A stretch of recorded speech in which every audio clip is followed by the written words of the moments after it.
Time 24 আসামৰ সমূহ দৰ্শকৰ বাবে লৈ আহিছোঁ এই মুহূৰ্তে এখন গুৰুত্বপূৰ্ণ বাতৰি। ধুবুৰী জিলাৰ চাপৰ হালকচা উচ্চতৰ মাধ্যমিক বিদ্যালয়ৰ খেলপথাৰত অস্থায়ীভাৱে নিৰ্মাণ কৰা হেলিপ্যাডত হেলিকপ্টাৰ যোগে উপস্থিত অসমৰ মুখ্যমন্ত্ৰী ডক্টৰ হিমন্ত বিশ্ব শৰ্মা। চাপৰৰ চৰুৱা বাকৰা, চিৰাকুটি আৰু সন্তোষপুৰত হ'বলগীয়া তাপবিদ্যুৎ প্ৰকল্পৰ মাটি পৰিদৰ্শন কৰিবৰ বাবে উপস্থিত হ'ল মুখ্যমন্ত্ৰীগৰাকী। উল্লেখ্য যে আদানী গ্ৰুপৰ ফালৰ পৰা চাপৰৰ উল্লেখিত তিনিটা অঞ্চল মিলি ৩৫০০ বিঘা মাটিত স্থাপন কৰা হ'ব তাপবিদ্যুৎ প্ৰকল্প। প্ৰায় ২০,০০০ কোটি টকাৰ ব্যয় সাপেক্ষে স্থাপন কৰিবলগীয়া তাপবিদ্যুৎ প্ৰকল্পৰ বাবে প্ৰয়োজনীয় মাটিডোখৰ ইতিমধ্যে পৰ্যবেক্ষণ কৰি গৈছে গৌতম আদানীৰ পুত্ৰ জিৎ আদানীসহ আদানী গ্ৰুপৰ ১৩জনীয়া এটি দলে।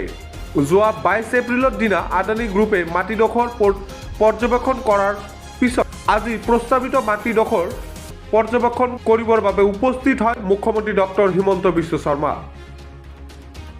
গোলগঞ্জৰ পৰা পাপিয়া চৌধুৰী প্ৰতিবেদন, টাইম 24 আছাম। চাপৰত আমি এটা থাৰ্মেল পাৱাৰ প্ৰজেক্ট ইয়াতে কৰিব খুজিছোঁ আৰু যদি আমি থাৰ্মেল পাৱাৰ প্ৰজেক্ট কৰোঁ এই অঞ্চলৰ প্ৰায় ১০,০০০তকৈও অধিক ল'ৰা ছোৱালীয়ে কামো পাব আৰু যথেষ্ট উদ্যোগীকৰণো হ'ব। আৰু যদি প্ৰজেক্টটো আল্টিমেটলি হয় তেতিয়াহ'লে প্ৰায় ২০,০০০ কোটি টকাৰ ব্যয় হ'ব। গতিকে আপোনালোকে এটা আন্দাজ কৰিব পাৰে যে গোটেই অঞ্চলটোৰ কিমান এটা ডাঙৰ পৰিৱৰ্তন হ'ব। এতিয়ালৈকে বহুত আগবঢ়া নাই, এটা প্ৰাৰম্ভিক পৰ্যায়তে আমি আছোঁ। মই এবাৰ মাটিখিনি চাই গ'লোঁ যাতে আমি কামখিনি আগবঢ়াব পাৰোঁ। প্ৰশাসনিক সেৱাত কিবা সাল সলনি কৰা হৈছে নেকি? প্ৰশাসনিক সেৱা মানে প্ৰশাসনিক বিষয়ৰ কিবা মইতো নাজানো, একো মইতো শুনা নাই। 10খন সমজিলাক লৈ নতুনকৈ কিবা 10খন সমজিলা 15 আগষ্টৰ আগতে হ'ব।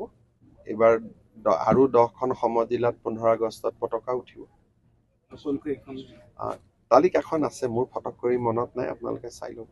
আৰু কিবা নতুন কিবা পদক্ষেপ আৰু এইকেইটা দিনটো আৰু পঞ্চায়তৰ ইলেকশ্যন গ'ল, গতিকে যিহেতু 78খন সমজিলাৰ কথা এটা লাহে লাহে হৈ থাকিব। এটা কাৰণ একেলগে কৰিবৰ কাৰণেতো আমাৰ ইমান বিষয়া নাই, গতিকে এটা এটাকৈ আমি কৰি গৈ আছোঁ। প্ৰত্যেক বছৰে 5খন 6খন 10খন এনেকে।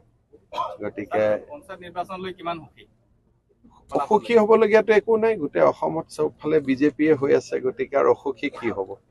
গতিকে আমি সুখী বুলিয়ে ক'ব লাগিব। আৰু ছেপ্টেম্বৰত। স্যাৰ, এই কংগ্ৰেছৰ আচলতে যিটো বিপৰ্যয়, এইটো মূল কাৰণ কি?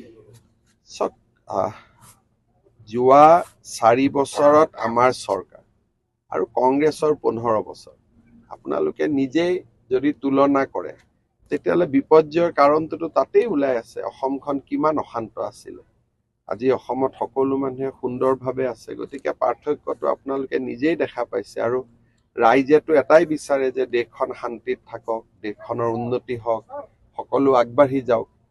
কংগ্ৰেছ চৰকাৰ আহিলে দেশত কি অৱস্থা হ'ব এইটো সকলোৱে জানে। সেইকাৰণে আমাৰ গাঁৱৰ এজন হোজা মানুহো ৰাজনৈতিকভাৱে পৰিপক্ক, তেওঁলোকে পলিটিকেলি মেচিয়ৰ, কাক ভোট দিব লাগে তেওঁলোকে জানে। আৰু সেইকাৰণে নিৰ্বাচনত আমি খুব ভাল কৰি জিকিছোঁ। ৰেহাই পাব। মানুহৰ লগত আলোচনা কৰিয়ে কৰিম। কোনোবা জেগাত কবৰস্থান আছে, কোনোবা জেগাত মানুহ বহি আছে, তেওঁলোকক আমি বেলেগ জেগাত মাতি দিম। কাৰো লগত কাজিয়া পেচাল কৰি নহয়, পুনৰ সংস্থাপন দিয়া হ'ব। না না না, ইয়াতে কিছুমান মানুহৰ ভিতৰত মাটি আছে, মেদি মাটি আছে, তেওঁলোকক আমি লেণ্ড একুইজিশ্যনৰ খৰচো দিব পাৰোঁ। নহ'লে আন বিলাচীপাৰাটো আমাৰ মাটি থোৱা আছে, তাতো বহাব পাৰোঁ। নহ'লে ইয়াৰ কাষতো বহাব পাৰোঁ। গতিকে কোনো মানুহক অশান্তি কৰা নহয়। আমি সুন্দৰভাৱে মানে ডিচিক মই কৈছোঁ যে কাৰো ওপৰত অশান্তি কৰি নহয়, আলাপ আলোচনা কৰি ভিতৰত বেছি ঘৰ মানুহ নাই, যিখিনি আছে আমি জেগাই জেগাই বহাই দিম। আৰু এনেও এখন VGR আছিল, আচলতে বহিব নালাগিছিল।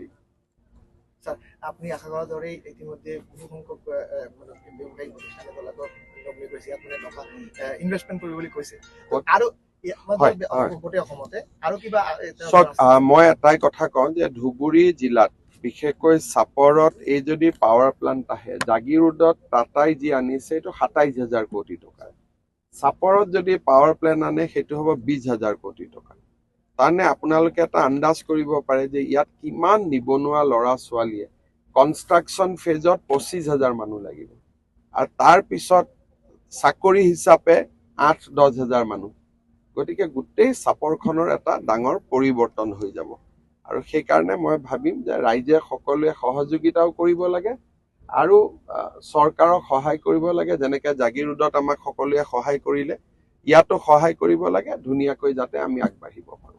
স্যাৰ, প্ৰাক্তন সাংসদ আব্দুল খালেক ডাঙৰীয়াই যোৱাকালি মন্তব্য কৰিছে যে হিন্দু বেল্টক লৈ যদি ৰাজনীতি নকৰে তেনেহ'লে কংগ্ৰেছে চাওক, মইতো ক'ম যে হিন্দু নাপাব, 2 দিন পিছত মুছলমানো নাপাব।